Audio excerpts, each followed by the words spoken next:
Hey guys, it's Hype here, this time with another series of JRPG news for the month of March 2023. This is a video series where I round up current news going on with JRPG games. I'll include articles in the description below, where you can read up more on all the news I mentioned in this video. So with that said, let's jump right into it.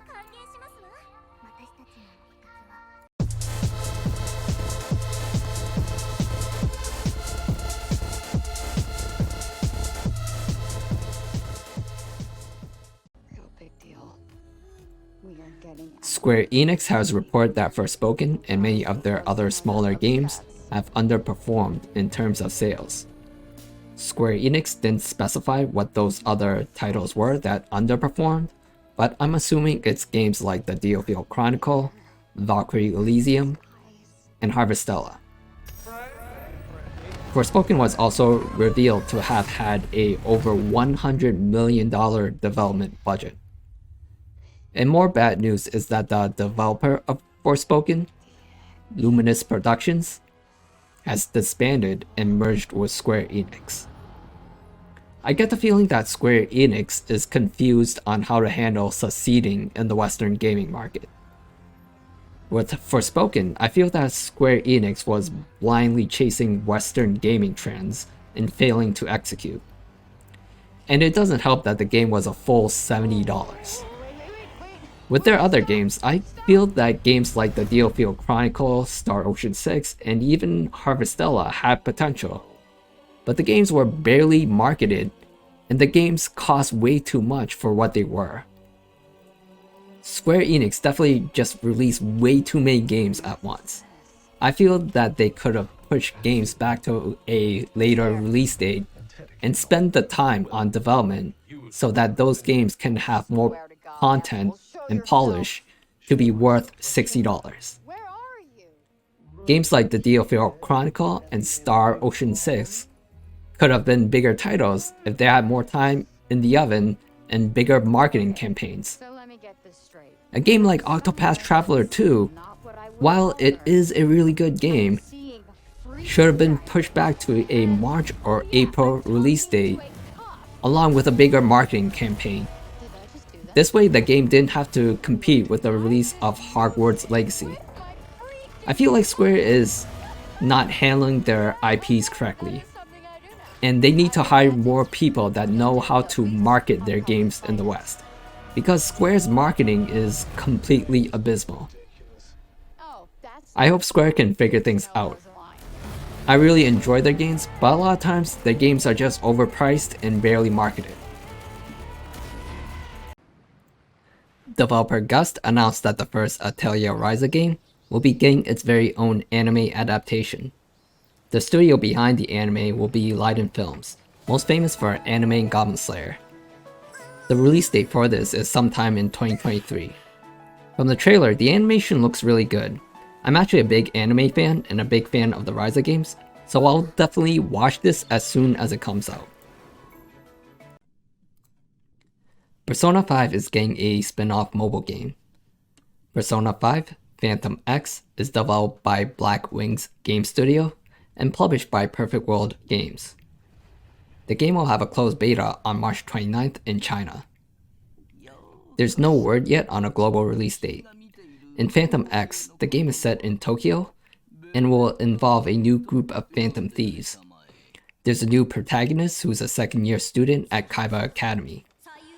Other new characters include Suwa, who is a classmate, and Luffy, who is an owl-like creature who seems to be this game's Morgana. The graphics and gameplay seem similar to Persona 5, down to the same turn-based combat. The whole life sim gameplay loop is in this game as well. There's going to be school, after-school activities, and going into palaces in the metaverse. The game will be free to play, so I expect gacha mechanics to be in this game. This seems high quality for a mobile game, and I'm a huge fan of Persona. If the game comes to global, I might check it out. Publisher Furuyu and developer Akuria released gameplay footage of their newest action RPG, Crymachina, during a live stream. Crymachina is set in a post-apocalyptic world where mechanized girls are trying to survive to become human. The game has a gorgeous anime art style, and the combat reminds me of Punishing Grey Raven. The storyline is told through a lot of visual novel style dialogue scenes.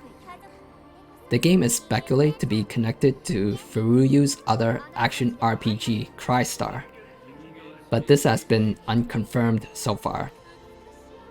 The game is set to release worldwide fall 2023 for PC, Switch, PS4, and PS5. This game has definitely caught my interest as I love the art style and the way the combat looks. In a stream showcasing several games developer Level 5 is making, there was a gameplay trailer shown for DecaPolice. DecaPolice is a turn-based JRPG with a modern-day setting. The game is a detective mystery where you play as Detective Harvard Marks. You solve cases by going into the criminals' minds and defeating their crimes, manifesting as crime beasts. The game has a gorgeous anime art style, and the combat is turn-based.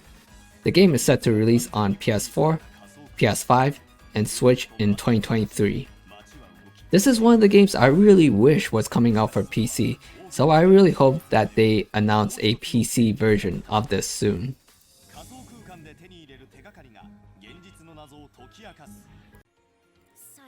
A new trailer released for Trinity Trigger, a game that's similar to the Secret of Mana games. It's a top-down action JRPG made by Furuyu and published by Xseed.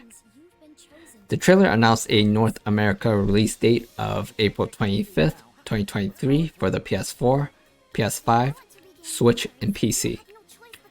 Trinity Trigger features many infamous JRPG developers who worked on games like Secret of Mana, Trial of Mana, the Xenoblade series, and Octopath Traveler. I currently have a lot of games in my backlog to play through, but I do want to check out this game as I like the art style and the action combat. I'm not sure at what price the game will sell for when it releases, but if it's for $50 to $60, I will wait for a sale to pick it up. Xseed announced a release date for Rune Factory 3 Special, which is a HD remaster of Rune Factory 3 that originally released for the Nintendo DS.